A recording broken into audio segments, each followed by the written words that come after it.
ബിസ്മില്ലാഹിർ റഹ്മാനിർ റഹീം. നൽകാൻ ഒരു ജനതയ്ക്ക് താക്കീത് നൽകാൻ, ലിതുൻദിറ ഖൗമൻ ഒരു ജനതയ്ക്ക് താക്കീത് നൽകാൻ. എങ്ങനെയുള്ള ജനതയാണ്? മാ ഉൻദിറ ആബാഉഹും ഫഹും ഗാഫിലൂൻ. അവർ ഇതുപോലൊരു ദൂതന്മാരും വന്നിട്ടില്ലാത്ത ഒരു ജനതയ്ക്ക് താക്കീത് കൊടുക്കാൻ മുൻഗാമികളായ അവരുടെ വാപ്പമാർക്ക്, പ്രപിതാക്കന്മാർക്ക് ഒരു പ്രവാചകന്റെ ദൂതും വരാത്തൊരു സമുദായത്തിന് മുന്നറിയിപ്പ് നൽകാനാണ് വിശുദ്ധമായ ഖുർആൻ അവതരിപ്പിച്ചത്. നബി സല്ലല്ലാഹു അലൈഹി വസല്ലം തങ്ങൾ മക്കയിലേക്ക് പ്രവാചകനായി വരുന്ന സമയത്ത് അവിടെ 2500 കൊല്ലങ്ങൾക്ക് മുമ്പ്, 500 കൊല്ലം വരെ ഒരു പ്രവാചകൻ ആ ജനതയിലേക്ക് വന്നിട്ടില്ല. സല്ലല്ലാഹു അലൈഹി വസല്ലം തങ്ങൾക്ക് മുമ്പ് ഇബ്രാഹിം നബി അലൈഹി സ്വലാത്തു വസ്സലാമും അവിടുത്തെ പ്രിയപ്പെട്ട മകൻ ഇസ്മായിൽ നബി അലൈഹി സ്വലാമിന്റെയും കാലഘട്ടം കഴിഞ്ഞാൽ മക്കയിൽ ഒരു പ്രവാചകൻ പിന്നെ വന്നത് 2500 കൊല്ലങ്ങൾക്ക് ശേഷം ഹബീബായ മുത്തുനബി സല്ലല്ലാഹു അലൈഹി വസല്ലം. അങ്ങനെ ജീവിച്ച ഒരു ജനത, ലിതുൻദിറ ഖൗമൻ മാ ഉൻദിറ ആബാഉഹും ഫഹും ഗാഫിലൂൻ. ഇങ്ങനെ വളരെ വിദൂരമായ ഒരു പ്രവാചകൻ വരാത്തൊരു സമുദായത്തിൽ അവർ അശ്രദ്ധയിൽ കഴിഞ്ഞിരിക്കുന്ന ഒരു ജനതയാണ്. അങ്ങനെ അശ്രദ്ധയിൽ കഴിയുന്ന ഒരു ജനതയ്ക്ക് താക്കീത് കൊടുക്കാൻ, മുന്നറിയിപ്പ് കൊടുക്കാനാണ് വിശുദ്ധമായ ഖുർആനിനെ അങ്ങേക്ക് ഞാൻ അയച്ചു തന്നത്. അല്ലാഹു നബി സല്ലല്ലാഹു അലൈഹി വസല്ലം തങ്ങളോട് പറഞ്ഞു. അപ്പോൾ 2500 കൊല്ലക്കാലം ഒരു ജനതയ്ക്ക് പ്രവാചകനോ താക്കീത് കൊടുക്കുന്നവരോ ഇല്ലാതൊരു സമുദായം ഇവിടെ കഴിഞ്ഞു പോയിട്ടുണ്ട്. അത് ചരിത്രകാരന്മാർ ആ ഒരു കാലഘട്ടത്തെ വിളിച്ചത് ഫത്രത്തിന്റെ കാലഘട്ടം എന്നാണ്. ഫത്രത്തിന്റെ കാലഘട്ടം, അതായത് ഈ ഒരു കാലഘട്ടം വരെ 4000 വർഷങ്ങളായിരിക്കുന്നു. നബി സല്ലല്ലാഹു അലൈഹി വസല്ലം തങ്ങൾ ഇവിടെ വന്നിട്ട് 1500 കൊല്ലങ്ങൾ കഴിഞ്ഞു. ഏകദേശം അത്രയും വർഷങ്ങളായി.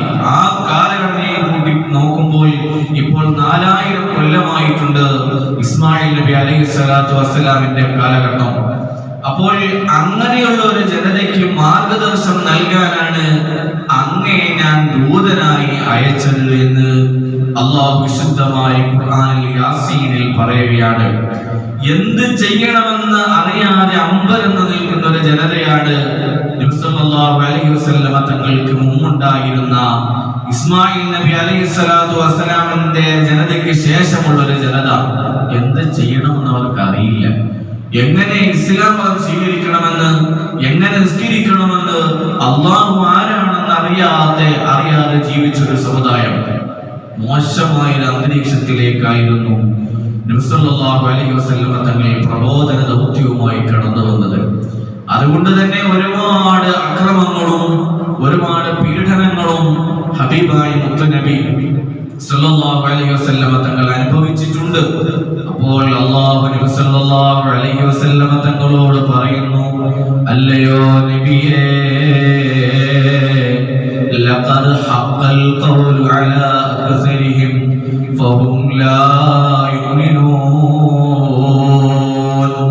ഈ ആയത്ത് ലിതുൻദിറ ഖൗമൻ മാ ഉൻദിറ ആബാഉഹും ഫഹും ഗാഫിലൂൻ എന്ന് പറഞ്ഞ ആയത്തിന് ശേഷം വന്ന ആയത്ത് ലഖദ് ഹഖൽ ഖൗലു അലാ അക്സരിഹിം ഫഹും ലാ യുമിനൂൻ. ഈ ഒരു ആയത്ത് നബി സല്ലല്ലാഹു അലൈഹി വസല്ലം തങ്ങളെ സാന്ത്വനിപ്പിച്ചുകൊണ്ട് അല്ലാഹു പറയുന്ന ഒരു ആയത്താണ്. നോക്കുമ്പോ ഇവിടെ നബി സല്ലല്ലാഹു അലൈഹി വസല്ലം തങ്ങൾ എന്തൊക്കെ ദൃഷ്ടാന്തം പറഞ്ഞിട്ടും, എന്തൊക്കെ ദീനിന്റെ കാര്യങ്ങൾ പറഞ്ഞിട്ടും, അള്ളാഹുവിനെ പരിചയപ്പെടുത്തിയിട്ടും ഒരു ജനത ഇസ്ലാമിലേക്ക് കടന്നു വരുന്നില്ല. അത് കടന്നു വരാത്തത് മറ്റൊന്നും കൊണ്ടല്ല. കാരണം ഇന്നലെ വരെ നമ്മളോടൊപ്പം ആടുമേച്ച് നടന്ന ഒരാൾ ഒരു സുപ്രഭാതത്തിൽ എഴുന്നേറ്റ് നിന്ന് ഞാൻ അല്ലാഹുവിന്റെ ദൂതനാണെന്ന് പറയുമ്പോൾ ആ മക്കയിലെ പ്രമാണിമാരായ ആളുകൾക്ക് ഹബീബായ മുത്തുനബി ഉൾക്കൊള്ളാൻ പറ്റിയില്ല. ആ നിലയ്ക്ക് ബാക്കിയുള്ള എല്ലാ ലെവലിലും നബി സല്ലല്ലാഹു അലൈഹി വസല്ലമ തങ്ങളെ അവർ അംഗീകരിച്ചിരുന്നു. സത്യസന്ധനാണ്, വിശ്വസ്തനാണ്, എല്ലാ ആളുകൾക്കും മുത്തുനബിയെ വല്ലാത്ത ഇഷ്ടമായിരുന്നു. പക്ഷേ ഒരു സുപ്രഭാതത്തിൽ ഹബീബായ മുത്തുനബി ഒരു താക്കീതിന്റെ വർത്തമാനം പറഞ്ഞപ്പോഴാണ് അവിടുത്തെ ബന്ധുക്കളും കുടുംബക്കാരും നാട്ടുകാരും ഒക്കെ മുത്തുനബിക്ക് തിരിഞ്ഞത്. കാരണം 2500 വർഷക്കാലം താന്തോന്നികളായി ജീവിച്ച ഒരു സമുദായത്തിലേക്ക് ഒരു സുപ്രഭാതത്തിൽ അള്ളാഹുവിനെ പരിചയപ്പെടുത്താൻ ഒരു ദൂതൻ വരികയാണ്. അത് ഉൾക്കൊള്ളാനുള്ള മാനസിക പിരിമുറുക്കം അവരെ പിടിച്ചു വലിച്ചിരുന്നു. അതുകൊണ്ടാണല്ലോ നബി സല്ലല്ലാഹു അലൈഹി വസല്ലമ തങ്ങൾ ഈ ഒരു ആയത്ത് പരിചയപ്പെടുന്നതിന് മുമ്പ് ഈ ഒരു സംഭവം കൂടി എന്റെയും നിങ്ങളുടെയും മനതലത്തിൽ ഉണ്ടായിരിക്കൽ അത്യന്താപേക്ഷിതമാണ്. സല്ലല്ലാഹു അലൈഹി വസല്ലമ തങ്ങൾ സഫാ കുന്നിന്റെ മുകളിൽ കയറി അവിടെയുള്ള എല്ലാ കുടുംബക്കാരെയും ഗോത്രക്കാരെയും ക്ഷണിച്ചു വരുത്തി. സല്ലല്ലാഹു അലൈഹി വസല്ലമ തങ്ങൾ സഫയുടെ മുകളിൽ കയറിയിരുന്നു കൊണ്ട് വിളിക്കുന്നു, യാ ബനി അബ്ദുൽ മനാഫ്, യാ ബനി അബ്ദുൽ മുത്തലിബ്, യാ ഫുലാൻ ഇബ്നു ഫുലാൻ, ഇന്ന ആളിന്റെ മകൻ, ഇന്ന ആള്, ഇന്ന ഗോത്രക്കാര്, ഇന്ന കുടുംബക്കാര് എല്ലാവരും ഒന്ന് സഫയുടെ മുകളിലേക്ക് കിടന്നു വരുമോ? സല്ലല്ലാഹു അലൈഹി വസല്ലമ തങ്ങൾ വിളിച്ചപ്പോൾ നബി തങ്ങളോട് അവർക്കൊക്കെ ആ സമയത്ത് വല്ലാത്ത കാര്യമാണ്, വല്ലാത്ത ഇഷ്ടമാണ്. മുത്തുനബിയുടെ വാചകങ്ങൾക്ക് അവർ അവസാനം വിലകൽപ്പിച്ചിരുന്നു. അതിലെ കഅബയിൽ ഹജറുൽ അസ്വദ് എവിടെ വെക്കണമെന്ന തർക്കം വന്നപ്പോൾ മുത്തുനബി അത് പരിഹരിച്ചത് ആ സമയത്താണ്. നബി സല്ലല്ലാഹു അലൈഹി വസല്ലമ തങ്ങൾ കുട്ടികളിൽ വിശ്വസ്തനാണ്. അതുകൊണ്ട് തന്നെ മുത്തുനബി വിളിച്ചപ്പോൾ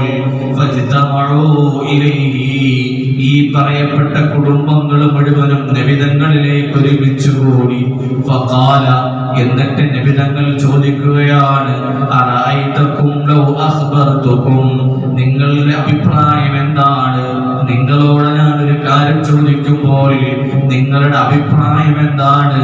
അന്ന ഖൈലൻ തഖ്റുജു ബിസഫഹി ഹാദൽ ജബലി, ആ കാണുന്ന പർവ്വതത്തിന്റെ പിന്നാമ്പുറങ്ങളിൽ നിന്ന് ഒരു കുതിരപ്പട്ടാളം നിങ്ങളെ ആക്രമിക്കാൻ വരുന്നുണ്ടെന്ന് ഞാൻ ഈ നിമിഷമെന്ന് പറഞ്ഞാൽ നിങ്ങളത് വിശ്വസിക്കുമോ? മുത്തുനബിയുടെ ചോദ്യമാണ്. ഈ ചോദ്യം ഒന്ന് ചോദിച്ചപ്പോഴേക്ക് അവിടെ കൂടിയ എല്ലാ ഗോത്രക്കാരും ഒന്നടങ്കം പറഞ്ഞു, അകുന്തും മുസദ്ദിഖിയ്യ, നബി തങ്ങൾ ചോദിച്ചു, നിങ്ങൾ എന്നെ വിശ്വസിക്കുമോ? നിങ്ങൾ എന്നെ വാസ്തവമാക്കുമോ? ഞാൻ പറഞ്ഞത് സത്യമാണെന്ന് നിങ്ങൾ അംഗീകരിക്കുമോ?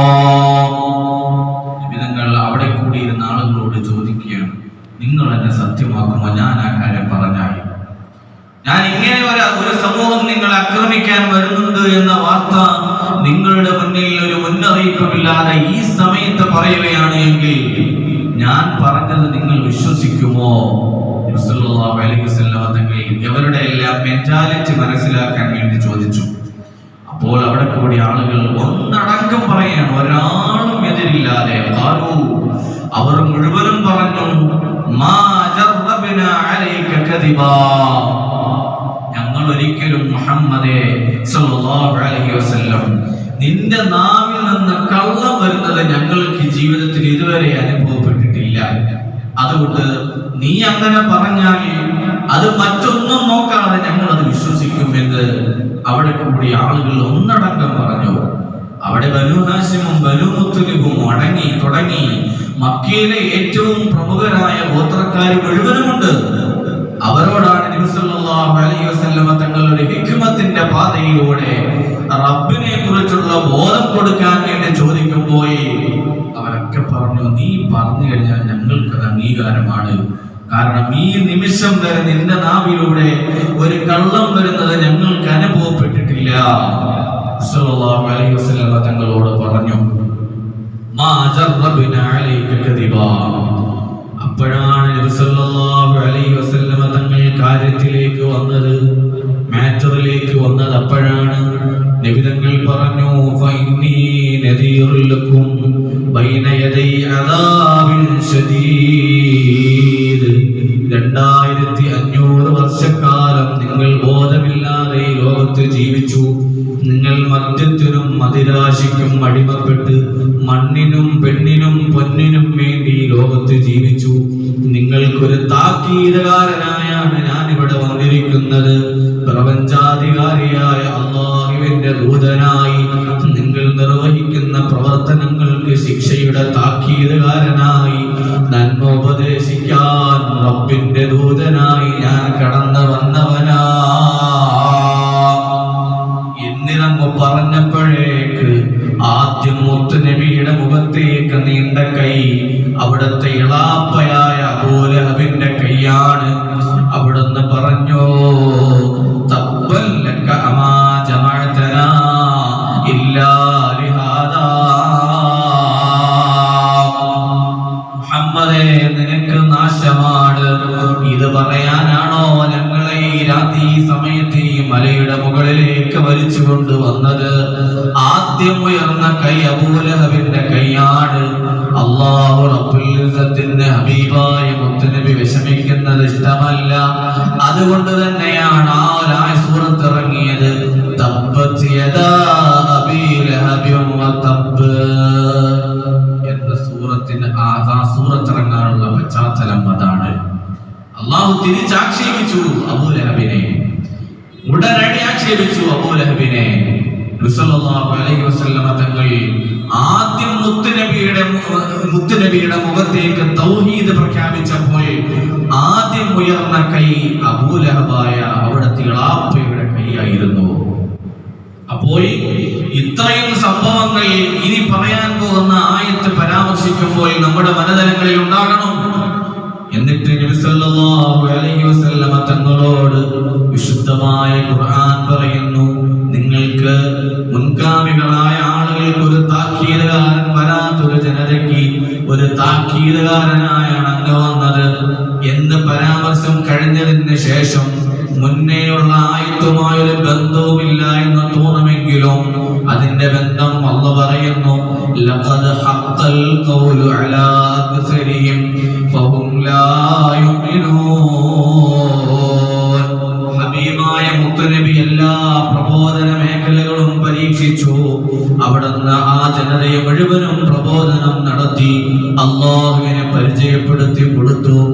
എന്നിട്ട് അവർ ഇസ്ലാമിലേക്ക് കടന്നു വരാതിരുന്നപ്പോൾ അല്ലാഹു റബ്ബുൽ ഇസ്സത്ത് നബി സല്ലല്ലാഹു അലൈഹി വസല്ലമ തങ്ങൾക്ക് ഒരു സാന്ത്വനത്തിന്റെ വർത്തമാനം പറയുകയാണ്, നബിയേ അങ്ങ് വിഷമിക്കേണ്ടതില്ല. ലഖദ് ഹഖൽ ഖൗലു അലാ അക്സരിഹിം. അല്ലാഹുവിന്റെ തീരുമാനം ഉറച്ചിരിക്കുന്നു. ലഖദ് ഹഖൽ ഖൗലു, അല്ലാഹുവിന്റെ തീരുമാനം ഉറച്ചിരിക്കുന്നു. എന്താണ് ആ തീരുമാനം? അലാ അക്സരിഹിം ഫഹും ലാ യുമിനൂൻ.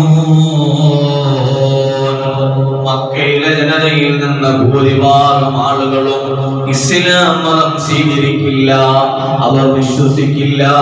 അങ്ങനെ വിശ്വസിക്കാത്തതായ ഒരു ജനതയുടെ മേൽ അല്ലാഹുവിന്റെ തീരുമാനം ഉറച്ചിരിക്കുന്നു നബിയെ. അതുകൊണ്ട് നിങ്ങൾ വിഷമിക്കേണ്ടതില്ല. ലഖദ് ഹഖൽ ഖൗലു, അല്ലാഹുവിന്റെ വാക്ക്, അല്ലാഹുവിന്റെ തീരുമാനം അവിടെ ഉറച്ചതാണ്. അവരിൽ വിശ്വസിച്ചില്ല എന്നതിന്റെ പേരിൽ നബിയെ നിങ്ങൾ വിഷമിക്കേണ്ട ആവശ്യമില്ല. അവരിൽ ഭൂരിഭാഗം ആളുകൾ വിശ്വസിക്കാൻ പോകുന്നില്ല എന്ന് അല്ലാഹു തന്നെ നേരിട്ട് പറയുകയാണ്. ഇതിന്റെ അർത്ഥം ഇങ്ങനെ ഒരു ജനതയിൽ അല്ലാഹുവിനെ വിശ്വസിക്കാത്ത, റബ്ബിനെ പരിചയപ്പെട്ടിട്ടും റബ്ബിന്റെ കൽപ്പനകൾ അനുസരിച്ച് ജീവിക്കാത്ത ഒരു സമൂഹം ഇവിടെ ഉണ്ടാകുമെന്ന് അല്ലാഹു മുൻകൂട്ടി തന്നെ പറയുകയാണ്. അപ്പോ പള്ളികളിൽ മിനാരങ്ങളിലൂടെ ഉപദേശങ്ങൾ വരുമ്പോഴും ഇതൊന്നും കേൾക്കാത്ത ചില ആളുകൾ നെവർ മൈൻഡായി നടക്കാറുണ്ട്. ഇവരെ കുറിച്ച് അല്ലാഹു പറഞ്ഞു, ലഖദ് ഹഖൽ ഖൗലു അലാ അക്സരിഹിം ഫഹും ലാ യുമിനൂൻ. അവർ വിശ്വസിക്കില്ല, അവർ പിൻപറ്റില്ല, അവർ നേരെ ചൊവ്വേ നടക്കില്ല. അവർ അങ്ങനെയാണ് അവരുടെ സൃഷ്ടിപ്പ്.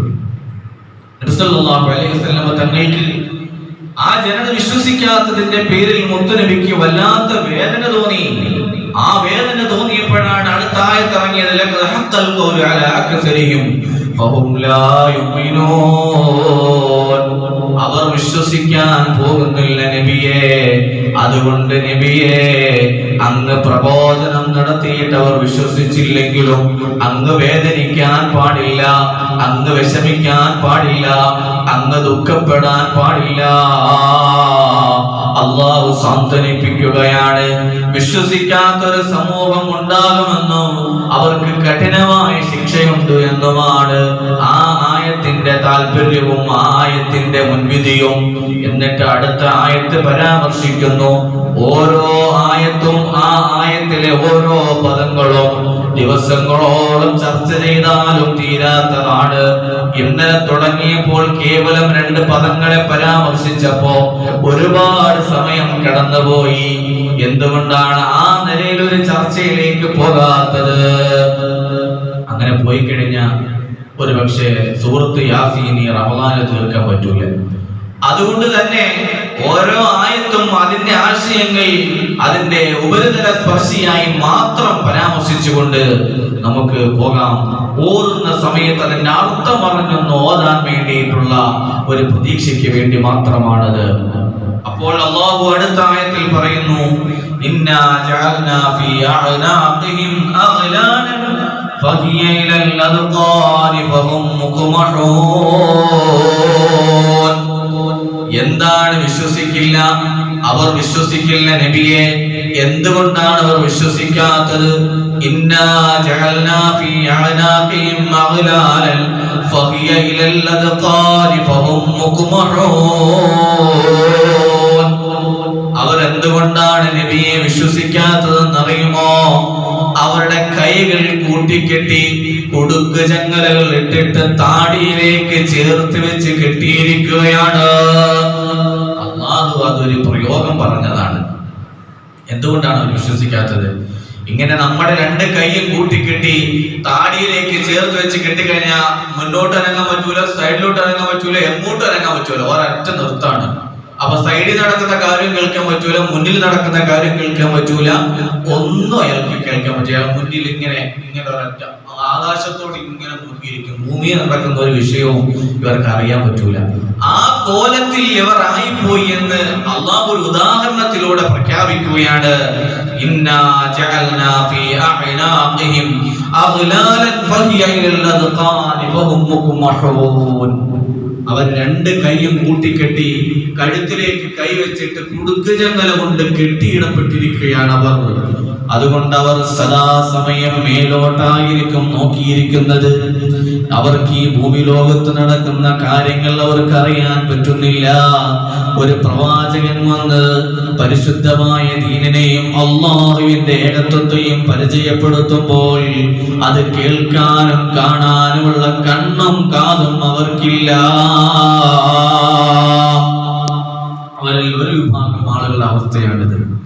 ആ ഒരു വിഭാഗം ആളുകളെ അവർ അങ്ങയെ ഉപദ്രവിക്കും, വിഷമിപ്പിക്കും, വേദനിപ്പിക്കും. നിങ്ങൾ പറഞ്ഞാൽ നിങ്ങളെ പരിഹസിക്കും. ഇതിലൊന്നും നബിയെ തങ്ങൾ വിഷമിക്കാൻ പാടില്ല, അങ്ങ് പിന്തിരിയാൻ പാടില്ല. എല്ലാ ആളുകളുമല്ല, വളരെ കുറഞ്ഞ ആളുകൾ മാത്രമാണ്. അവരിൽ ഒരു വിഭാഗം ആളുകൾ മാത്രമാണ്. അവരോട് എന്ത് പറഞ്ഞിട്ടും കാര്യമില്ല നബിയേ. അവര് നന്നാവുന്ന ലക്ഷണമില്ല നബിയേ. 2 കൈയും കൂട്ടിക്കെട്ടി അവർ അനങ്ങാത്ത രീതിയിലാണുള്ളത്. എന്നിട്ട് അല്ലാഹു പറയാണ്, വജഅൽനാ മിൻ ബൈനി ഐദീഹിം സദ്ദൻ വമിൻ ഖൽഫിഹിം സദ്ദാ ഫഅഗ്ശൈനാഹും ഫഹും ലാ യുബ്സിറൂൻ. അല്ലാഹു വീണ്ടും പറയുകയാണ്, അങ്ങനെ കൈകൾ കഴുത്തിലേക്ക് കൂട്ടിക്കെട്ടി ആകാശത്തിലേക്ക് നോക്കി നിൽക്കുക മാത്രമല്ല, അവരുടെ മുൻഭാഗത്ത് മറയുണ്ട്.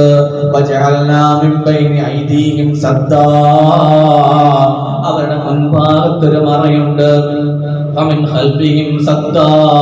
അവരുടെ പിൻഭാഗത്തും മറയുണ്ട്. ഫഅഗ്ശൈനാഹും ഫഹും ലാ യുബ്സിറൂൻ. ഇങ്ങനെ മുകൾ ഭാഗത്ത് സ്ലാബ് പോലെയുള്ള ഒരു വിഷയം മുകളിലിട്ടിട്ട് അടച്ചുറപ്പുള്ളൊരു റൂമിൽ, ഇരുട്ടുള്ളൊരു റൂമിൽ ഇരിക്കുന്നത് പോലെയാണ് അവര്. അതിന്റെ ആ മറയുടെ അപ്പുറം നടക്കുന്ന ഒരു വിഷയവും അവർക്ക് കാണാൻ പറ്റുന്നില്ല. ആ മറയുടെ അപ്പുറമുള്ളൊരു വിഷയവും അവർക്ക് കേൾക്കാൻ പറ്റുന്നില്ല.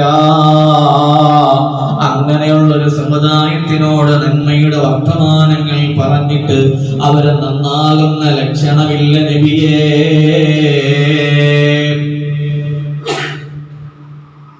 അങ്ങനെയുള്ളൊരു ജനതയ്ക്ക് കഠിനമായ ശിക്ഷ അല്ലാഹുവോട് ഉറപ്പിക്കുകയാണ്. കാരണം ഏതൊരു പ്രബോധകനും ഉണ്ടാകുന്ന ഒരു വിഷമമാണത്, ഏതൊരു പ്രബോധകനും ഉണ്ടാകുന്ന പ്രയാസമാണത്. നോക്കുമ്പോ വർഷങ്ങളോളം പ്രബോധനം നടത്തിയിട്ട് ദീനിലേക്ക് അവിടുത്തെ ഉമ്മത്ത് കിടന്നു വരാതിരുന്നപ്പോൾ ബഹുമാനപ്പെട്ട യൂനുസ് നബി അലൈഹിസ്സലാത്തു വസ്സലാം അവിടുന്ന് നാട് വിട്ടു പോയ ചരിത്രം നമുക്കറിയാം. കാരണം ആ വർഷങ്ങളോളം പ്രബോധനം നടത്തിയിട്ട് ഒരാൾ പോലും ദീനിലേക്ക് കടന്നു വരാതിരുന്നപ്പോൾ യൂനുസ് നബി അലൈഹിസ്സലാം അവിടുത്തെ നാട് വിട്ടു പോയിട്ടുണ്ട്. ബഹുമാനപ്പെട്ട നൂഹ് നബി അലൈഹിസ്സലാം 950 കൊല്ലം പ്രബോധനം നടത്തി. ഒരാള് പോലും അവർ ദീനിലേക്ക് കടന്നു വരാതെ ബഹുമാനപ്പെട്ട നൂഹ് നബി അലൈഹിസ്സലാത്തു വസ്സലാം വല്ലാതെ വിഷമിച്ചിട്ടുണ്ട്. അവിടുത്തെ ദ്വാരത്തിലെ റബ്ബി ഇന്നി ദഅഉതു ഖൗമി ലൈലൻ വനഹാറാ, രാത്രിയും പകലും ഞാൻ എൻ്റെ ജനതയെ നിന്റെ പരിശുദ്ധമായ ദീനിലേക്ക് ക്ഷണിച്ചു. വലം യസിദ്ഹും ദുആഇ ഇല്ലാ ഖസാറാ, അവരിൽ വളരെ ചുരുങ്ങിയ ആളുകൾ മാത്രമാണ് എൻ്റെ പ്രബോധനം കേട്ടത്. ഭൂരിഭാഗം ആളുകളും ഈ ദീനിലേക്ക് കടന്നു വരാതിരുന്നിട്ടുണ്ട്. അങ്ങനെ വിഷമിച്ചു നൂഹ് നബി അലൈഹിസ്സലാം റബ്ബിനോട് ദുആ ചെയ്തിട്ട് കപ്പലുണ്ടാക്കി രക്ഷപ്പെട്ട സംഭവം നമുക്കറിയാം. അവിടെ വിശ്വസിക്കാത്ത ആളുകൾക്ക് മുഴുവനും അവിടുന്ന് ജലപ്രളയത്തിൽ ഈ ലോകത്ത് നിന്ന് വിട പറഞ്ഞത് നമുക്കറിയാം. ആ ചരിത്രം ഓർമ്മയുണ്ട്. ഇതുപോലെ അല്ലാഹു റബ്ബുൽ ഇസ്സത്ത് നബി സല്ലല്ലാഹു അലൈഹി വസല്ലം തങ്ങളോട് പറഞ്ഞു, നബിയെ, ഇങ്ങനെ ഓരോ പ്രവാചകന്റെ കാലഘട്ടത്തിലും ഒരു വിഭാഗം ജനങ്ങൾ അങ്ങനെ ഉണ്ടാകും, അതുകൊണ്ട് അങ്ങ് വിഷമിക്കേണ്ട ആവശ്യമില്ല. നൂഹ് നബി അലൈഹിസ്സലാമിന്റെ സംഭവം പറഞ്ഞു. ഏത് പ്രവാചകനും വന്നു പോകുന്ന ഒരു വിഷമമാണ്. ഞാനിങ്ങനെ പ്രബോധനം നടത്തിയിട്ട് നന്മ ഉപദേശിച്ചിട്ട് ഇന്നലെ വരെ എവർക്ക് ഞാൻ കണ്ണിലുണ്ണി ആയിരുന്നിട്ട് എന്ന് അള്ളാഹുവിനെ പരിചയപ്പെടുത്തിയപ്പോൾ ഇവർ എന്നെ തെറി വിളിക്കുന്നല്ലോ എന്ന ബോധം ഏതൊരു മനുഷ്യന്റെയും മനതാരിൽ ഉണ്ടാകുന്ന ഒരു യാഥാർത്ഥ്യമാണ്. ഇത് അറിഞ്ഞുകൊണ്ട് തന്നെ അള്ളാഹു ഹബീബായ മുത്തുനബിയെ സാന്ത്വനിപ്പിച്ചിട്ട് പറഞ്ഞു, നബിയെ നിങ്ങൾ വിഷമിക്കേണ്ട, അവരങ്ങനെ പറഞ്ഞോട്ടെ. അങ്ങനെ ജനതയിലോ ഈ സമുദായത്തിലുണ്ട്. പക്ഷേ ഒരു കാര്യമുണ്ട്, കുറെ പ്രഭാഷണങ്ങൾ നടത്തുമ്പോ, കുറെ വാഴുകൾ നടത്തുമ്പോ, കുറെ ഉപദേശങ്ങൾ നടത്തുമ്പോ ആരെങ്കിലും കുറച്ചാളുകളെങ്കിലും ദീനിലേക്ക് കടന്നു വരും. കുറച്ചാളുകളെങ്കിലും നന്മ അവർ ശ്രദ്ധിക്കും. ഇവിടെ തന്നെ എത്രയോ ക്ലാസ്സുകളുണ്ട്. സുബഹിക്ക് ശേഷവും തറാവീഹിന് ശേഷവും വെള്ളിയാഴ്ചയും റമളാനിന്റെ എല്ലാ ദിവസവും ഒക്കെയുണ്ട്. ഇതൊക്കെ മൈക്ക് കെട്ടി നമ്മൾ ഇവിടെ പ്രഭാഷണം നടത്തുന്നത്, ഉപദേശങ്ങൾ നൽകുന്നത്, ആരെങ്കിലും ഒരാളുടെ കൽവിലെങ്കിലും പരിവർത്തനം വന്നാൽ നമ്മുടെ സമയം ഉഷാറായി. റബ്ബിന്റെ മുന്നിൽ നമുക്ക് വിജയിക്കാൻ പറ്റും. എല്ലാ ആളുകളെയും നന്നാക്കാൻ പറ്റൂല. അള്ളാഹു തന്നെ പറഞ്ഞതാണല്ലോ, അങ്ങനെ ഒരു സമുദായത്തിൽ അങ്ങനെ ഒരു കൂട്ടം ആളുകൾ ഉണ്ട്. അതുകൊണ്ട് നബിയെ നിങ്ങൾ വിഷമിക്കേണ്ടതില്ല. അപ്പോ ഏത് പ്രവാചകനും വന്നു പോകുന്ന ഒരു നൈരാശ്യം മുത്തനബിക്ക് വന്നപ്പോൾ അള്ളാഹു സാന്ത്വനിപ്പിച്ചതാണ്. അള്ളാഹ് എന്നിട്ട് പറഞ്ഞു, നബിയേ, ഉത്ബോധനം സ്വീകരിക്കുന്ന കുറച്ചാളുകൾ ഈ ലോകത്തുണ്ട്. അവരുടെ പ്രത്യേകത എന്താ? അവരെ മാത്രമാണ് നമുക്ക് പ്രതീക്ഷയുള്ളത്, അവരെ മാത്രമാണ് നമുക്ക് ലക്ഷ്യമുള്ളത്. കാരണം മുത്തുനബി പ്രബോധനം നടത്തിയിട്ട് അബൂജഹലിന് ഒരു കുലുക്കവും സംഭവിച്ചിട്ടില്ല, ഉത്ബത്തിനും ഷൈബത്തിനും ഒരു കുലുക്കവും സംഭവിച്ചിട്ടില്ല. എല്ലാവരും ഓരോ ദിവസം കഴിയും തോറും അക്രമത്തിന്റെ ശക്തി കൂട്ടിക്കൊണ്ടിരുന്നു എന്നതിനും അപ്പുറം അല്ലാഹുവിന്റെ ഹബീബിനെ അവർ അംഗീകരിച്ചില്ല. ഇവർക്കൊക്കെ അറിയാം, ഈ പറയപ്പെട്ട കൗമിനൊക്കെ അറിയാം, അബൂജഹലിനും ഉത്ബത്തിനും ഷൈബത്തിനും ഒക്കെ അറിയാം നബി സല്ലല്ലാഹു അലൈഹി വസല്ലമ തങ്ങൾ പറയുന്ന കാര്യം അത് 100% ശരിയാണ് എന്ന് ഇവർക്കൊക്കെ ബോധ്യമുണ്ട്. പക്ഷെ എന്നാൽ അവർ വിശ്വസിക്കില്ല. അവർ വിശ്വസിക്കാത്തത് വേറൊന്നും കൊണ്ടല്ല, അവർ അവരുടെ പ്രമാണിത്വത്തിന്റെ മുന്നിൽ നബി സല്ലല്ലാഹു അലൈഹി വസല്ലമ തങ്ങൾ എന്ന ഒരാളെ വാഴിക്കാൻ അവർ തയ്യാറല്ല. അതുകൊണ്ട് തന്നെ അവർ ചെയ്ത പണി പരിശുദ്ധമായ ഖുർആനിനെ കേൾക്കാൻ ഒരാളെയും അവർ അനുവദിച്ചിട്ടില്ല. മുശ്രിക്കുകൾ, മക്കയിലെ മുശ്രിക്കുകൾ പരിശുദ്ധമായ ഖുർആൻ കേൾക്കുന്ന എവിടെയൊക്കെയുണ്ടോ അവിടെയെല്ലാം അവർ അക്രമം കാണിച്ചു. ഇവർക്കൊക്കെ 100% ബോധ്യമുണ്ട് നബി സല്ലല്ലാഹു അലൈഹി വസല്ലമ തങ്ങൾ ഈ പറയുന്നതൊക്കെ സത്യമാണ്, യാഥാർത്ഥ്യമാണ്, ഉൾക്കൊണ്ടിട്ടുണ്ട് അവർ. കാരണം നബിതങ്ങളെ നേരിട്ട് കണ്ട ആളുകളാണല്ലോ അവരൊക്കെ. നബിതങ്ങളുടെ മുഅ്ജിസത്തുകളൊക്കെ നേരിൽ കണ്ട ആളുകളാണ്. അവിടുത്തെ സ്വഭാവ വൈശിഷ്ട്യത നേരിട്ട് അനുഭവിച്ച ആളുകളാണ്. അതുകൊണ്ട് തന്നെ ആ സഫാ കുന്നിന്റെ മുകളിൽ കയറി നിന്നുകൊണ്ട് റബ്ബിന്റെ പരിശുദ്ധതയെ, അവിടുത്തെ ഏകത്വത്തെ പറഞ്ഞ സമയത്ത്, അത് പറയുന്നതിന് മുമ്പ് വരെ ആ ഹബീബായ മുത്തുനബി അവർക്ക് എല്ലാമായിരുന്നു. ഇതങ്ങോട്ട് പറഞ്ഞപ്പോഴാണ് അവരുടെ ഗുണം മാറിയത്. അപ്പൊ ഇവർക്കൊക്കെ അറിയാം ഇത് യാഥാർത്ഥ്യമാണ് ഈ പറയുന്നതെന്ന് ഇവർക്കറിയാം. എന്തിനേറെ കഅബ ശരീഫിന്റെ സമീപത്ത് നിസ്കരിക്കുകയായിരുന്ന മുത്തുനബിയുടെ പെരടിയിലേക്ക് ഒട്ടകത്തിന്റെ ചീഞ്ഞളിഞ്ഞ കുടൽമാല കൊണ്ടുവന്നിട്ടു. അപ്പോ ചില ആളുകൾ പ്രസംഗിക്കുന്നത് കേൾക്കാം, നബി സല്ലല്ലാഹു അലൈഹി വസല്ലമ തങ്ങൾ സുജൂദിൽ കിടക്കുന്ന സമയത്ത് ഒട്ടകത്തിന്റെ കുടൽമാല കൊണ്ടുവന്ന് നബി തങ്ങളുടെ പെരടിയിൽ ഇട്ടു എന്ന് പറയുന്നത് കാണാം. യഥാർത്ഥത്തിൽ നബി സല്ലല്ലാഹു അലൈഹി വസല്ലമ തങ്ങളുടെ നിഴല് പോലും ഒരു നജസിൽ വീഴാൻ പാടില്ല എന്നതുകൊണ്ട് തന്നെ മുത്തുനബിയുടെ ഒരു പ്രത്യേകതയാണ്, മുത്തുനബിക്ക് നിഴലുണ്ടാവില്ല. നിഴലില്ല എന്നത് നബിതങ്ങളുടെ ഒരു പ്രത്യേകതയാണ്. എല്ലാ നജസിനെ തൊട്ടും അല്ലാഹു നബിതങ്ങളെ കാത്തിട്ടുണ്ട്. പിന്നെ എങ്ങനെയാണ് ഈ ചീഞ്ഞളിഞ്ഞ കുടൽമാല കൊണ്ടുവന്നിട്ടു എന്നത് ആ ചരിത്രം യാഥാർത്ഥ്യമാണോ? ചരിത്രം യാഥാർത്ഥ്യമാണ്. നബി സല്ലല്ലാഹു അലൈഹി വസല്ലമ തങ്ങൾ കഅബയുടെ സമീപത്ത് സുജൂദിൽ കിടക്കുന്ന സമയത്ത് അബൂജഹലും കൂട്ടരും കൊണ്ടുവന്ന ഒട്ടകത്തിന്റെ ചീഞ്ഞളിഞ്ഞ കുടൽമാല കൊണ്ടുവന്നിട്ടു. പക്ഷേ നബിതങ്ങളുടെ സമീപത്തേക്ക് സ്പർശിക്കുന്നതിന് ജിബ്രീൽ അലൈഹിസ്സലാത്തു വസ്സലാം അത് സമ്മതിച്ചില്ല. അവിടുന്ന് പുറത്തേക്ക് വീഴുന്നതിന് മുമ്പ് ജിബ്രീൽ അലൈഹിസ്സലാത്തു വസ്സലാം അതിനെ തടഞ്ഞു. ഇതിങ്ങനെ അന്തരീക്ഷത്ത് നിൽക്കുമ്പോ നബിതങ്ങൾക്ക് സുജൂദിൽ നിന്ന് എഴുന്നേൽക്കാൻ പറ്റുന്നില്ല. ഈ കൊണ്ടിട്ട ആളുകൾ സമീപത്ത് കൂടി നിന്ന് പൊട്ടിച്ചിരിച്ച് അട്ടഹസിച്ച് ചിരിക്കുകയാണ്, പരിഹസിച്ച് ചിരിക്കുകയാ.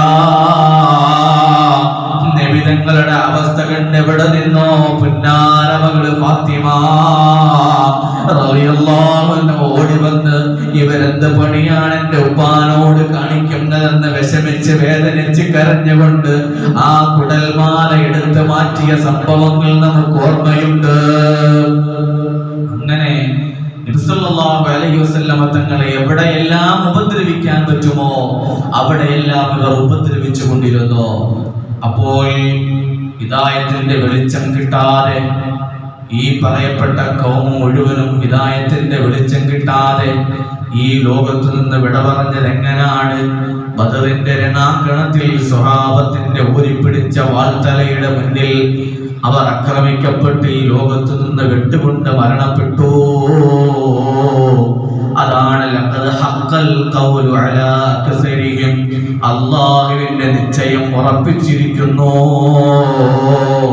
അല്ലാഹു നിശ്ചയിച്ചത് ഇവിടെ നടന്നിരിക്കുന്നു.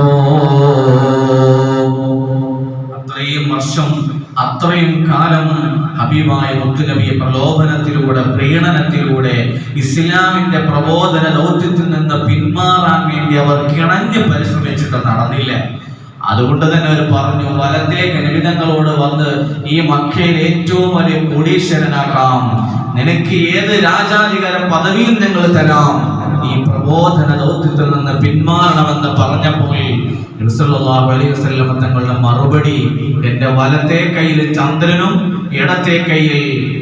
വലത്തെ കയ്യിൽ സൂര്യനും ഇടത്തെ കയ്യിൽ ചന്ദ്രനും വെച്ച് തന്നാലും ശരി തന്നെ ഈ ദൗത്യത്തിൽ നിന്ന് പിന്മാറാൻ ഞാൻ തയ്യാറല്ല. അങ്ങനെ ഇവർ കിണഞ്ഞ് പരിശ്രമിച്ചിട്ട് ഹബീബായ മുത്തുനബി പ്രബോധന ദൗത്യത്തിൽ നിന്ന് പിന്മാറാൻ അവർക്ക് പറ്റിയില്ല. അവസാനം അവരുടെ അന്ത്യം സ്വഹാബത്തിന്റെ വാൾത്തലയിൽ അവർ തീർന്നു. അങ്ങനെ ഹിദായത്തിന്റെ പ്രകാശം ലഭിക്കാതെ ഈ ലോകത്തു നിന്ന് വിട പറഞ്ഞു. ബദറിൽ അവിടുന്ന് ഖലീബ് എന്ന പൊട്ടക്കിണറ്റിലേക്ക് ഈ പറയപ്പെട്ട അബൂജഹലിനും മുത്തബത്തിനെയും ഷൈബത്തിനെയും വലിച്ചു കൊണ്ടുപോയി സ്വഹാബത്തിട്ടു. നബി സല്ലല്ലാഹു അലൈഹി വസല്ലമ തങ്ങൾ ആ കിണറ്റിന്റെ സൈഡിൽ വന്ന് നിന്ന് ചോദിക്കുന്നു, ഹൽ വജദ്തും മാ വറദകും റബ്ബുകും ഹഖ്ഖാ. എടോ അബൂജഹലേ, ഉത്ബത്തെ, എന്റെ റബ്ബ് നിങ്ങളോടൊരു കാര്യം പറഞ്ഞിട്ടുണ്ട്. ആ എന്റെ റബ്ബ് പറഞ്ഞത് ഇവിടെ യാഥാർത്ഥ്യമായിട്ടുണ്ടോ? ഈ പ്രപഞ്ചാധികാരിയായ അല്ലാഹുവാണ് ഈ ലോകത്തിന്റെ അധിപനെന്ന് നിങ്ങളോട് പറഞ്ഞിട്ട് അവന്റെ താക്കീതുകാരനായാണ് ഞാൻ ഈ ലോകത്തിലേക്ക് വന്നതെന്ന് പറഞ്ഞിട്ട് അതിനെല്ലാം അക്രമത്തിലൂടെ നിന്റെ അധികാരത്തിന്റെ വമ്പുപയോഗിച്ച് അടിച്ചമർത്താൻ ശ്രമിച്ചപ്പോഴൊക്കെ ഞാൻ നിനക്ക് താക്കീത് തന്നില്ലേ? അന്നൊക്കെ എന്റെ റബ്ബനോട് പറഞ്ഞത്, നബിയേ നിങ്ങൾ വിഷമിക്കേണ്ട നബിയേ, അവർക്ക് വേദനാജനകമായ ശിക്ഷയുണ്ട്. റബ്ബിന്റെ തീരുമാനം അവിടെ ഉറച്ചു കഴിഞ്ഞു. അവർ വിശ്വസിക്കാതെ തന്നെ ഈ ലോകത്ത് നിന്ന് വിട പറഞ്ഞു പോകുമെന്ന് അല്ലാഹു എന്നോട് പറഞ്ഞിട്ടുണ്ടേ. അതാണ് അല്ലാഹുവിന്റെ ഹബീബ് മുത്തുനബി ആ പൊട്ടക്കിണറ്റിന്റെ സൈഡിൽ വന്നു നിന്ന് ഇവരെ പരിഹസിച്ചുകൊണ്ട് ചോദിക്കാണ്, ഹൽ വജദ്തും മാ വറദകും റബ്ബുകും ഹഖ്ഖാ. എന്റെ റബ്ബ് നിങ്ങളോട് പറഞ്ഞത് ഇപ്പോ യാഥാർത്ഥ്യമായോ? ഇപ്പൊ ശരിയായിട്ടുണ്ടോ? എങ്ങനെയുണ്ട് കാര്യങ്ങളൊക്കെ എന്ന് സുഖവിവരം പൊട്ടക്കിണറ്റിന്റെ സൈഡിൽ നിന്നുകൊണ്ട് നബി സല്ലല്ലാഹു അലൈഹി വസല്ലം തങ്ങൾ ചോദിച്ചു. അപ്പോ പല പ്രബോധനം നമ്മൾ കേൾക്കാറുണ്ട്, പല ഉപദേശങ്ങളും നമ്മൾ കേൾക്കാറുണ്ട്. ഇതൊക്കെ അത് കുറച്ച് ആളുകൾക്ക് വേണ്ടി മാത്രമുള്ളതാണ്. അവരെന്നെ നന്നായി ജീവിച്ചോട്ടെ, എനിക്ക് ഇങ്ങനെയൊക്കെ പറ്റുള്ളൂ എന്ന് പറയുന്ന ആളുകൾക്ക് ഉള്ള മറുപടിയാണ് സൂറത്ത് യാസീൻ. എനിക്ക് ഇങ്ങനെയൊക്കെ പറ്റും. അപ്പോൾ ഈ ലോകത്ത് ജീവിക്കണമെങ്കിൽ റബ്ബിന്റെ കൽപ്പനകൾ അനുസരിച്ച് ജീവിക്കണം. അങ്ങനെയുള്ള ആളുകൾക്ക് മാത്രമാണ് വിജയം. അത് തന്നെയാണ് അള്ളാഹു പറഞ്ഞത്, നബിയെ ഒരു സമൂഹം എവിടെയുണ്ട്, ആ സമൂഹത്തെയാണ് നമുക്ക് പ്രതീക്ഷ, അവരെയാണ് നമുക്ക് ലക്ഷ്യം. എന്നിട്ടോ അള്ളാഹു പറയുന്നു, ലഖദ് ഹഖൽ ഖൗലു അലാ കസരിഹിം എന്ന് പറഞ്ഞതിന് ശേഷം അല്ലാഹ് പറയാണ്, വസവാഉൻ അലൈഹിം അഅൻദർതഹും അം ലം തുൻദിർഹും ലാ യുമിനൂൻ. സൂറത്ത് യാസീനിന്റെ 10-ാമത്തെ വചനം, വസവാഉൻ അലൈഹിം അഅൻദർതഹും അം ലം തുൻദിർഹും ലാ യുമിനൂൻ. ആ ധിക്കാരികളോട് മുന്നറിയിപ്പ് നൽകിയാലും മുന്നറിയിപ്പ് നൽകിയില്ലെങ്കിലും അവർ വിശ്വസിക്കില്ല നബിയേ. പിന്നെ വിശ്വസിക്കുന്നവർ ആരാണ്? ഈമാൻ ഉൾക്കൊള്ളുന്നവർ ആരാണ്? അല്ലാഹുവിന്റെ കൽപ്പനകൾ അനുസരിക്കുന്നവർ ആരാണ്? ഒരു ഉപദേശം കേൾക്കുമ്പോൾ, ഒരു വഅദ് കേൾക്കുമ്പോൾ ആ ഉപദേശം സിദ്ധിക്കുന്നവർ ആരാണ്? അതിനുവേണ്ടി മെനക്കെടുന്നവർ ആരാണ്? പരിശുദ്ധമായ സൂറത്ത് യാസീൻ 11-ാമത്തെ വചനം, ഇന്നമാ തുൻദിറു മൻ ഇത്തബഅ الذിക്റ വഖശിയ الرحمن بالغيب فبشره بمغفرة وأجر كريم. ഇവരാണ് ഈ ലോകത്തിന്റെ ടാർഗറ്റ്. പ്രബോധകരുടെ ടാർഗറ്റ് ഇവരാണ്. ആരാണ് നന്നാകുന്നവർ? ആരാണ് ഉപദേശം സിദ്ധിക്കുന്നവർ? അവരുടെ പ്രത്യേകതയാണ് സൂറത്ത് യാസീനിലെ 11-ാമത്തെ വചനം പറയുന്നത് ഇന്നമാ തുൻദിറു മൻ ഇത്തബഅ ദിക്റ വഖശിയ റഹ്മാന ബിൽ ഗൈബ് ഫബശ്ശിർഹു ബിമഗ്ഫിറത്തിൻ വഅജ്രിൻ കരീം. ഞാനും നിങ്ങളും ശരിക്ക് ശ്രദ്ധിക്കേണ്ട ആയത്ത്. നിശ്ചയമായും അങ്ങയുടെ ഉത്ബോധനം ഫലപ്പെടുക, അങ്ങയുടെ ഉത്ബോധനവും താക്കീതും ഫലപ്പെടുന്നത് ആർക്കാണ്? ഇന്നമാ തുൻദിറു മൻ ഇത്തബഅ ദിക്റ, പരിശുദ്ധമായ ഖുർആനിനെ പിന്തുടരുന്നവരാണ്, പരിശുദ്ധമായ ഖുർആൻ ഓതുന്നവരാണ്, ആ പരിശുദ്ധമായ ഖുർആനിനെ അംഗീകരിക്കുന്നവരാണ്. അവരോടാണ് നിങ്ങളുടെ താക്കീതുകൾ, നിങ്ങളുടെ മുന്നറിയിപ്പുകൾ ഫലം സിദ്ധിക്കുക. ഇന്നമാ തുൻദിറു മൻ ഇത്തബഅ ദിക്റ വഖശിയ റഹ്മാന ബിൽ ഗൈബി, അതുപോലെ രഹസ്യമായ റബ്ബിനെ ഭയപ്പെടുന്നവർ, ആരും അറിയാതെ സ്വകാര്യ റൂമിൽ ഇരുന്ന് തെറ്റ് ചെയ്യുന്നതിന് മുമ്പ് അല്ലാഹുവിനെ ഭയക്കുന്നവർ, അവർക്ക് മാത്രമാണ് നബിയേ നിങ്ങളുടെ ഉപദേശം സിദ്ധിക്കുക, അല്ലാത്തവരൊക്കെ പരാജയമാണ്. രഹസ്യമായ ജീവിതം നന്നാക്കണം, രഹസ്യമായ ജീവിതം നന്നാക്കണം. നമ്മളൊക്കെ തെറ്റ് ചെയ്യാതിരിക്കുന്നത് പരസ്യമായ ആരെങ്കിലും അയൽക്കാരോ കുടുംബക്കാരോ അപ്പുറത്തെ ആളുകളോ അനുജനോ ജ്യേഷ്ഠനോ ഭാര്യയോ ഭർത്താവോ ആരെങ്കിലൊക്കെ കാണുമെന്ന് കാണുമ്പോൾ നമ്മൾ ഭയങ്കര മുത്തക്കിയാണ്. രഹസ്യമായ ജീവിതത്തിലേക്ക് പോകുമ്പോൾ അള്ളാഹു കാണുമെന്നൊരു ബോധം എന്റെയും നിങ്ങളുടെയും മനതലങ്ങളിൽ ഇല്ല. പരിശുദ്ധമായ ഖുർആനിൽ വിജയിക്കുന്നവർ ആരാണ്? നബി, അങ്ങയുടെ ഉപദേശം സിദ്ധിക്കാൻ പര്യാപ്തമായ മനസ്സ് ആരാണ് എന്ന് പറഞ്ഞപ്പോൾ രണ്ട് കൂട്ടരെയാ അള്ളാഹു പറഞ്ഞത്. ഇന്നമാ തുൻദിറു മൻ ഇത്തബഅ ദിക്റ, പരിശുദ്ധമായ ഖുർആനെ പിന്തുടരുന്നവർ, അതുപോലെ രഹസ്യമായി അള്ളാഹുവിനെ ഭയപ്പെടുന്നവർ. രഹസ്യമായി ഭയപ്പെടുക. ഇപ്പോൾ വഴിയിലൂടെയൊക്കെ പോകുമ്പോൾ ഉസ്താദുമാരോ അതല്ലെങ്കിൽ മുത്തലിമുകളൊക്കെ പോകുമ്പോൾ തലയിലേക്ക് തട്ടം വലിച്ചിടുന്ന മാതാവ് അല്ലെങ്കിൽ സഹോദരി, ഇതൊക്കെ അള്ളാഹു കാണുമെന്നൊരു ബോധം ഒരാൾക്കുമില്ല. കേവലം ഒരു മുയിലേനെ, കേവലം ഒരു തലയിൽ കിട്ടിയ ഒരാൾ നടന്നു പോകുമ്പോൾ ആ സമയത്താണ് നമുക്ക് ഈമാൻ കയറുക. അതിനുമപ്പുറം അള്ളാഹു പറഞ്ഞിട്ടാണ് ഞാൻ ഇതൊക്കെ ചെയ്യേണ്ടത് എന്നൊരു ബോധത്തിലേക്ക് വരുന്നില്ല ഒരാളും. തെറ്റ് ചെയ്യുന്ന ആൾ രഹസ്യമായി മുറിയിലിരുന്നു കൊണ്ട് തെറ്റ് ചെയ്യുന്നവർ അള്ളാഹു കാണുമെന്ന ബോധമില്ലെങ്കിൽ പിന്നെന്താണ്? ബാങ്കിൽ നിന്ന് പലിശ എടുക്കുമ്പോൾ ആരും കാണുന്നില്ലല്ലോ, ബാങ്കുകാര് നമ്മൾ തമ്മിലുള്ള ഡീലിംഗ് ആണല്ലോ. ഇത് അള്ളാഹു കാണുമെന്നൊരു ബോധമില്ലല്ലോ. അവിടെയാണ് നമ്മൾ പരാജയപ്പെടുന്നത്. അവരെ കുറിച്ചാണ് അല്ലാഹു റബ്ബുൽ ഇസ്സത്ത് ഹബീബായ മുത്തുനബിയോട് പരിചയപ്പെടുത്തിയത്. നബിയേ, അവരോട് ഉപദേശം കൊടുത്തിട്ട് കാര്യമില്ല, അവരുപദേശിച്ചിട്ട് കാര്യമില്ല, അത് നന്നാവില്ല. എന്ന ഗണത്തിലേക്ക് മാറിപ്പോകും. അപ്പോൾ നബി സല്ലല്ലാഹു അലൈഹി വസല്ലമ തങ്ങളുടെ ഉപദേശം ശ്രദ്ധിക്കുന്ന ആളുകൾ രണ്ട് കൂട്ടം ആളുകളെയാണ് അള്ളാഹു പരിചയപ്പെടുത്തിയത്. ഇത്തബഅ ദിക്റ, ഖുർആനിനെ പിന്തുടരൽ. മുശ്രിക്കുകൾ ഖുർആൻ കേട്ട് കഴിഞ്ഞാൽ മുശ്രിക്കുകൾ ഖുർആൻ കേൾക്കൂല, ദിക്റിനെ കേൾക്കൂല, പരിശുദ്ധമായ ഖുർആൻ അവർ കേൾക്കൂല. പരിശുദ്ധമായ ഖുർആൻ ഓതുന്നത് എവിടെയെങ്കിലും കേട്ടിട്ടുണ്ടെങ്കിൽ അവർ അപ്പം കാത് പൊത്തും, ചെവി പൊത്തും. അതാണല്ലോ അബൂബക്കർ സിദ്ദീഖ് റളിയല്ലാഹു അൻഹു നബി സല്ലല്ലാഹു അലൈഹി വസല്ലമ തങ്ങൾ സൂറത്തുർ റഹ്മാൻ ഇറങ്ങിയ സമയത്ത് അങ്ങനെ സ്വഹാബത്തിന്റെ മുന്നിൽ ഓതി കൊടുത്തു. ബഹുമാനപ്പെട്ട അബൂബക്കർ സിദ്ദീഖ് റളിയല്ലാഹു അൻഹു ആവേശം കയറിയിട്ട് മക്ക മുശ്രിക്കുകളൊക്കെ ഒരുമിച്ച് കൂടി കഅബയുടെ മുന്നിൽ ഇരിക്കുകയാണ്. ആ സമീപത്തേക്ക് ചെന്ന അബൂബക്കർ സിദ്ദീഖ് റളിയല്ലാഹു അൻഹു പരിശുദ്ധമായ സൂറത്തുർ റഹ്മാൻ അവിടെ നിന്ന് ഉറക്കെ പ്രഖ്യാപിക്കുമ്പോ അതിൽ ഒരുത്തിങ്ങോട്ട് വന്ന് മൂക്കിൽ ഒരൊറ്റ ഇടിയ, മൂക്കിടിച്ചിട്ട് പാലം ഒന്ന് പൊട്ടി മൂക്കും മുഖം ഏതാ തിരിച്ചറിയാൻ പറ്റാത്ത കോലത്തിലാക്കി അബൂബക്കർ സിദ്ദീഖ് റളിയല്ലാഹു അൻഹു. വല്ലാത്ത വശ്യതയാണ് അവിടുത്തെ ഖുർആൻ പാരായണത്തിൽ. അതുകൊണ്ട് തന്നെ അവർക്ക് പേടിയാണ്. അബൂബക്കർ സിദ്ദീഖ് റളിയല്ലാഹു അൻഹു ഇസ്ലാം മതം സ്വീകരിക്കാൻ വേണ്ടിയിട്ട് അവിടുത്തെ കുടുംബക്കാരോട് പെർമിഷൻ ചോദിച്ചപ്പോ അവര് പറഞ്ഞു, പെർമിഷൻ തരാം, നീ ഇസ്ലാം മതമൊക്കെ സ്വീകരിച്ചോ? പക്ഷേ മുഹമ്മദിന്റെ സല്ലല്ലാഹു അലൈഹി വസല്ലം ഖുർആനോട് പരസ്യമായി നീ ഓതാൻ പാടില്ല. ഓതിക്കഴിഞ്ഞാൽ പോയി.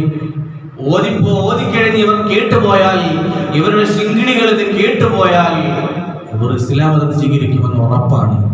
അതല്ലേ മക്കയിലെ ഏറ്റവും വലിയ എല്ലാ ആളുകൾക്കും പേടിയായിരുന്ന ഉമർ ഇബ്നുൽ ഖത്താബ് റളിയല്ലാഹു അൻഹു. ഏത് പ്രതിസന്ധി ഘട്ടങ്ങളിലും പാറ പോലെ ഉറച്ചു നിന്ന വലിയ നെഞ്ചിന്റെ ഉടമ ഉമർ ഇബ്നുൽ ഖത്താബ് റളിയല്ലാഹു അൻഹു. അവിടുത്തെ അളിയനും സഹോദരിയും വിശുദ്ധമായ സൂറത്ത് ത്വാഹ പാരായണം ചെയ്തത് കേട്ട് ഇസ്ലാമിലേക്ക് വന്നില്ലേ?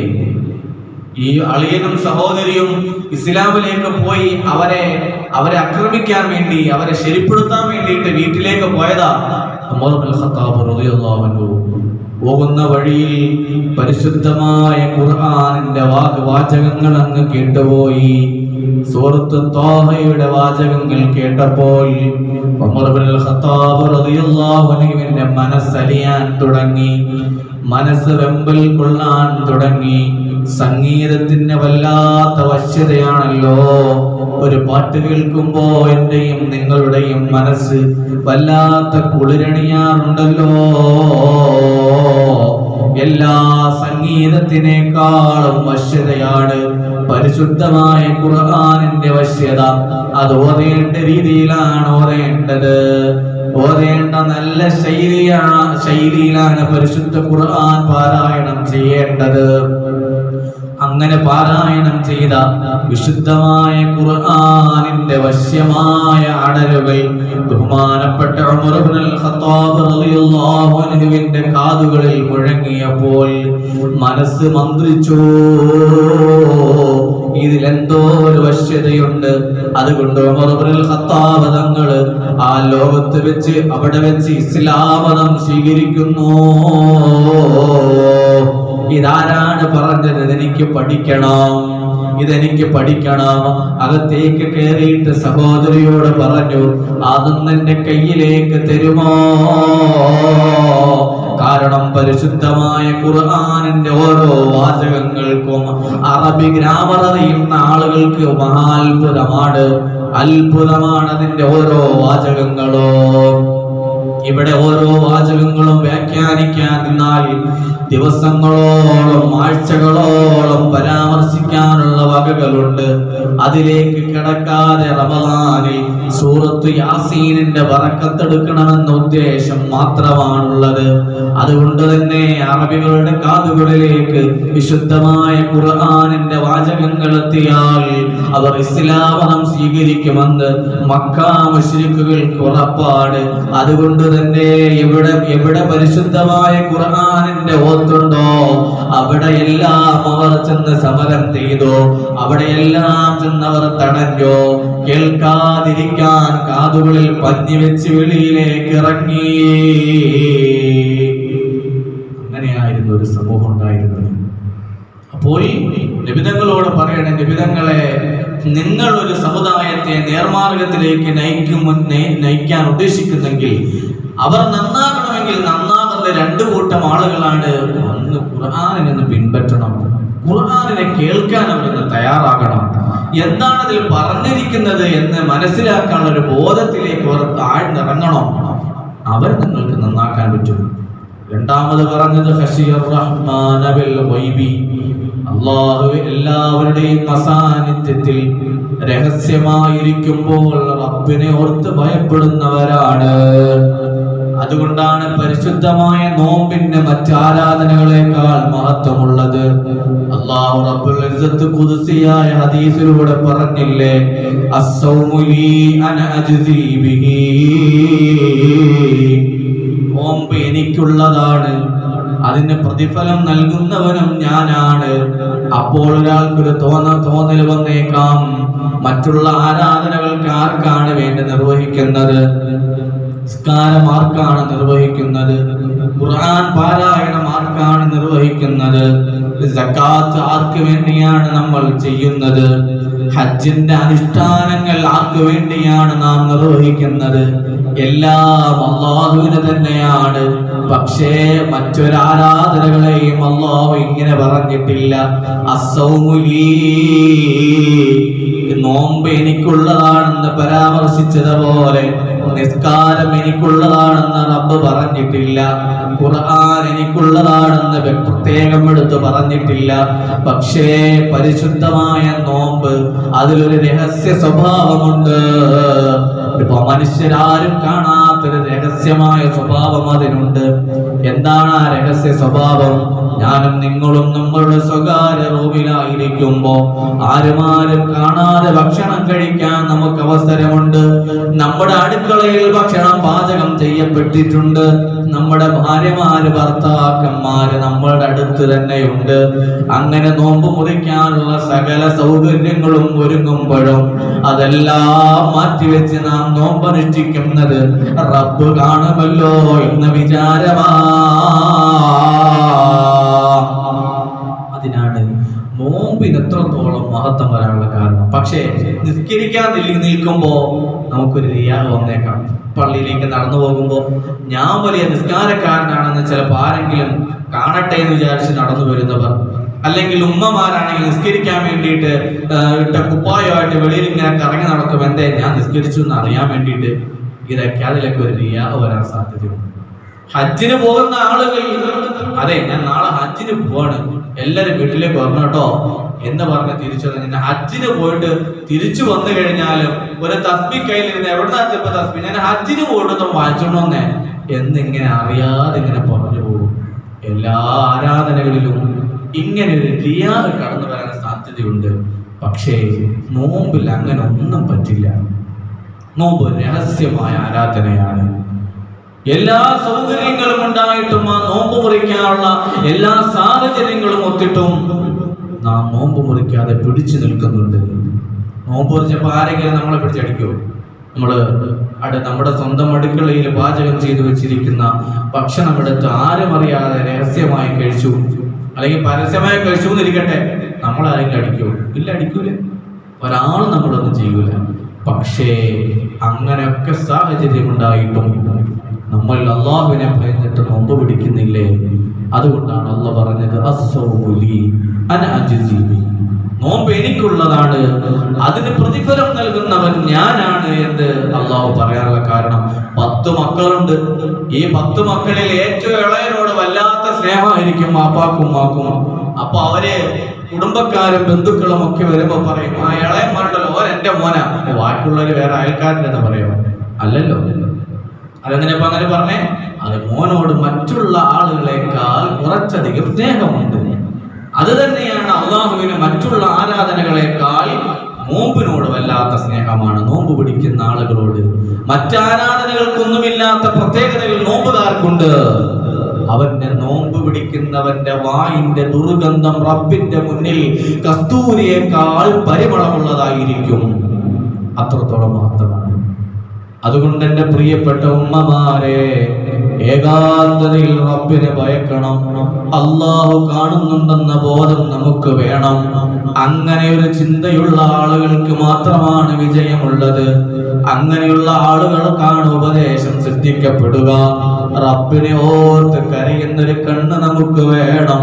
രഹസ്യമായി ആരും അറിയാത്ത രഹസ്യമായ ഒരു ആരാധന നമുക്ക് വേണം. അതല്ലേ റിയാദുസ് സ്വാലിഹീൻ അടക്കമുള്ള ഗ്രന്ഥങ്ങളിൽ, ബുഖാരി അടക്കമുള്ള ഗ്രന്ഥങ്ങളിൽ രേഖപ്പെടുത്തിയ സംഭവം. 3 ആളുകളുടെ രഹസ്യമായ ആരാധനകൾ, അള്ളാഹുവിനെ ഭയപ്പെട്ടുകൊണ്ടവർ ചെയ്ത ആരാധന. ആ ആരാധനയ്ക്ക് വല്ലാത്ത മഹത്വമുണ്ട്. ഒരാൾ രഹസ്യമായി ഒരു ആരാധന ചെയ്തിട്ട് ആ ആരാധനയെ മുൻനിർത്തി അള്ളാഹുവിനോട് തേടിയാൽ ആ പ്രാർത്ഥനയ്ക്ക് ഇജാബത്തുണ്ട്. ഒരിക്കൽ ഒരു 3 ആളുകൾ ഒരു ഗുഹയിൽ അകപ്പെട്ടു പോയ 3 ആളുകളും മഴ കൊള്ളാതിരിക്കാൻ വേണ്ടി ഗുഹയിൽ കയറിയതാണ്. ഗുഹാമുഖത്ത് വലിയ ഭീമാകാരനായ ഒരു പാറ വന്നടഞ്ഞ് വെളിയിൽ ഇറങ്ങാൻ പറ്റാത്ത കോലത്തിൽ അവർ ആയിപ്പോയി. ഭക്ഷണം കഴിക്കാൻ പറ്റൂല, വെള്ളം കുടിക്കാൻ പറ്റൂല, ഉറക്കെ നിലവിളിച്ചാൽ ഒരാളും കേൾക്കില്ല. അങ്ങനെയുള്ള ഗുഹയുടെ അകത്ത് 3 ആളുകളും ഒരുമിച്ച് കൂടിയപ്പോൾ 3 ആളുകളും വിചാരിച്ചു, ഒരു കാര്യം ചെയ്യാം, എന്റെയും നിന്റെയും ജീവിതത്തിന്റെ താളുകളൊന്ന് പരതി നോക്കിയിട്ട് ആരും അറിയാതെ ഞാനും നിങ്ങളും നിർവഹിച്ച ഏതെങ്കിലും ഒരു ആരാധന മുൻനിർത്തിയിട്ട് റബ്ബിനോട് തേടാം, നമുക്ക് ഈ പാറയൊന്ന് മാറ്റിത്തരുമോ എന്ന് തേടി. മൂന്നാളുകളും ചോദിച്ചു വ്യത്യസ്തമായ 3 കാര്യങ്ങൾ. ഒരാൾ പറഞ്ഞത്, എന്റെ ഉമ്മയും വാപ്പയും അവർ വാർദ്ധക്യ സഹജമായ രോഗം കൊണ്ട് ബുദ്ധിമുട്ടി കിടക്കയിലാണ്. ഒരു രാത്രി ഞാൻ ജോലി കഴിഞ്ഞ് വന്ന് പാല് കറന്നവർക്ക് കുടിക്കാൻ വേണ്ടി കൊടുക്കാൻ പോയപ്പോൾ ഇവർ ഉറക്കമാണ്. ഉറക്കത്തിൽ ശല്യപ്പെടുത്താതിരിക്കാൻ ഞാൻ എൻ്റെ ഉമ്മയോടും വാപ്പയോടുമുള്ള ആദരവ് മാനിച്ച് രാത്രി മുഴുവനും ആ നിന്ന നിൽപ്പിൽ ഞാൻ അങ്ങ് നിന്നു. അതൊരു ആരാധനയാണ്. ആ രാത്രിയിൽ ആരും കാണാനില്ല, അങ്ങനെ നിന്നു എന്നൊരു പേരിൽ ഇയാൾ ആരും കാണാനില്ല. പക്ഷെ ഉമ്മാനോടും വാപ്പാനോടും ചെയ്യേണ്ട ഒരു മാന്യത അവിടെ കീപ്പ് ചെയ്തു. അങ്ങനെ ഇയാൾ ഈ ഒരു ധർമ്മം പറഞ്ഞപ്പോഴേക്ക് ആ ഗുഹാമുഖത്തെ പാറ കുറച്ചൊന്ന് നീങ്ങി. പക്ഷേ 2-3 ആളുകൾക്ക് ഇറങ്ങി പോകാൻ പറ്റില്ല. രണ്ടാമത്തെ ആള് പറഞ്ഞു, എനിക്കൊരു ജോലിക്കാരനുണ്ടായിരുന്നു. അയാള് ജോലി റിസൈൻ ചെയ്ത് പോയപ്പോൾ അദ്ദേഹത്തിന് കൂലി കൊടുക്കാൻ വേണ്ടി ഞാൻ കൂലി വാങ്ങിക്കാതെ അദ്ദേഹം പോയി. അദ്ദേഹത്തിനൊരു ഒട്ടകമോ മറ്റോ ഒക്കെയാണ് ഞാൻ കൊടുത്തത്. അദ്ദേഹം വാങ്ങിക്കാതെ പോയി. അങ്ങനെ ഒരുപാട് നാളുകൾക്ക് ശേഷം ഇയാൾ തിരിച്ചു വരുന്നതിന് മുമ്പ് ഇദ്ദേഹത്തിന് കൊടുത്ത ഒട്ടകവും മറ്റ് പ്രസവിച്ച് അതിൻ്റെ കുട്ടികളും അതിൻ്റെ കുട്ടികളൊക്കെ ആയി വലിയൊരു സമ്പത്തിന്റെ കൂമ്പാരം തന്നെയായി. തിരിച്ചു വന്ന് എൻ്റെ കൂലി തരാൻ പറഞ്ഞപ്പോൾ ഇതൊന്നടങ്കം ഞാനങ്ങ് കൊടുത്തു. അവിടെ കൊടുക്കേണ്ട ഒരാവശ്യമില്ല അദ്ദേഹത്തിന്. പക്ഷേ അത് അവന്റെ ഹക്കാണ് എന്ന് വിചാരിച്ച് റബ്ബിന്റെ മുന്നിൽ ഞാൻ പിടിക്കപ്പെടുമല്ലോ എന്ന് വിചാരിച്ച് ഞാൻ കൊടുത്തതാണ്. അല്ലാഹുവേ, നീ ഈ പാറയൊന്ന് നീക്കിത്തരണം. രണ്ടാമത്തെ ആൾ തന്റെ സ്വകാര്യമായ ആരും കാണാതെ അള്ളാഹുവിന് വേണ്ടി രഹസ്യമായി നിർവഹിച്ച ആരാധന മുൻനിർത്തി ചോദിച്ചപ്പോൾ ആ പാറ കുറച്ചും കൂടി ഒന്ന് നീങ്ങിക്കൊടുത്തു. മൂന്നാമതൊരാൾ പറഞ്ഞു, അല്ലാഹുവേ, എനിക്കൊരു സഹോദരി എനിക്കൊരു മാമാന്റെ മകളുണ്ടായിരുന്നു, അമ്മിന്റെ മകള്. ഈ മകൾ ഒരിക്കൽ എന്നോട് ജീവിതത്തിൽ പ്രയാസം അനുഭവപ്പെട്ട് എന്നോട് കുറച്ച് പണം കടം ചോദിച്ചപ്പോൾ ഞാൻ കൊടുത്തു. പക്ഷേ തിരിച്ചു തരാൻ പ്രയാസപ്പെട്ട സമയത്ത് ഞാൻ അവളോട് പറഞ്ഞു, എനിക്ക് നീ വഴങ്ങണമെന്ന് പറഞ്ഞപ്പോൾ നിവൃത്തിയില്ലാതെ അവൾ എനിക്ക് വഴങ്ങാൻ വേണ്ടി കിടന്നപ്പോ ആരും അറിയാതെ രഹസ്യമായ റൂമിൽ അവിടുന്ന് വിശാലമായി ഒരാളും ചോദിക്കാനില്ലാത്ത സമയത്ത് വിഷമിച്ച് വേദനിച്ചുകൊണ്ട് ആ സഹോദരി എന്നോട് പറഞ്ഞു, ഇത്തഖില്ലാ, ഇവിടെ ആരും കാണില്ലെങ്കിലും ഈ ലോകത്തിന്റെ അധികാരിയായ റബ്ബ് ഇത് കാണുന്നുണ്ട്, അതുകൊണ്ട് നീ സൂക്ഷിക്കണേ എന്ന് അല്ലാഹുവേ നിന്റെ പേരങ്ങ് പറഞ്ഞപ്പോഴേക്ക് എന്റെ ഹൃദയം ഇടിച്ചിട്ട് നീ കാണുമല്ലോ എന്ന ബോധം കൊണ്ട് ആ സാധുവായ സഹോദരിയെ കടം കൊടുത്ത പണം പോലും തിരിച്ചു വാങ്ങാതെ ഞാൻ മാറ്റി നിർത്തി. അല്ലാ, ഇതൊക്കെ നിനക്ക് വേണ്ടി മാത്രമാണ് റഹ്മാനേ എന്നങ്ങ് രഹസ്യമായ ഒരു ആരാധന അങ്ങ് മുൻനിർത്തി പറഞ്ഞപ്പോ ആ ഗുഹയുടെ മുഖത്തടയ്ക്കപ്പെട്ട വാതിലങ്ങ് തുറന്നു തന്നു. ഇതുപോലെ അല്ലാഹുവിനെ ഭയക്കണം. ഏകാന്തതയിൽ ആരും കാണാത്ത സമയത്ത് രഹസ്യമായ അറകളിൽ ജീവിക്കുമ്പോൾ, തെറ്റുകൾ ചെയ്യാൻ വേണ്ടി ഒരുങ്ങുമ്പോ, മനസ്സതിനു വേണ്ടി തയ്യാറെടുക്കുമ്പോ റബ്ബ് കാണുന്നുണ്ട് എന്ന ബോധം നമുക്ക് വേണം. ഇനി ശേഷം യാസീനിൽ സൂറത്തുകൾ ആയത്തുകൾ വരാറുണ്ട്.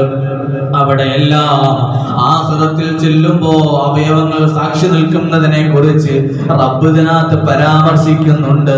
പ്രിയപ്പെട്ട മുഅ്മിനീങ്ങളെ, ഉമ്മമാരെ, നിങ്ങൾ ഇരിക്കുന്ന ഓരോ സ്ഥലവും നിങ്ങൾക്കെതിരെ സാക്ഷി നിൽക്കും. എവിടെ ഇരുന്നാണോ തെറ്റ് ചെയ്യുന്നത്, ആ തെറ്റ് ചെയ്യുന്ന സാഹചര്യങ്ങൾ നിങ്ങൾക്ക് പ്രതികൂലമാകും. ഏത് സ്ഥലമാണോ ആ സ്ഥലം നിങ്ങൾക്ക് പ്രതികൂലമാകും.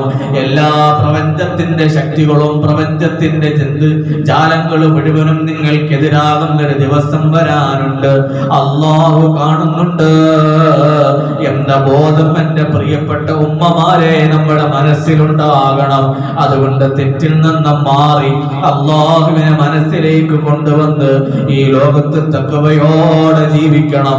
അള്ളാഹു അതിന് തൗഫീഖ് നൽകട്ടെ.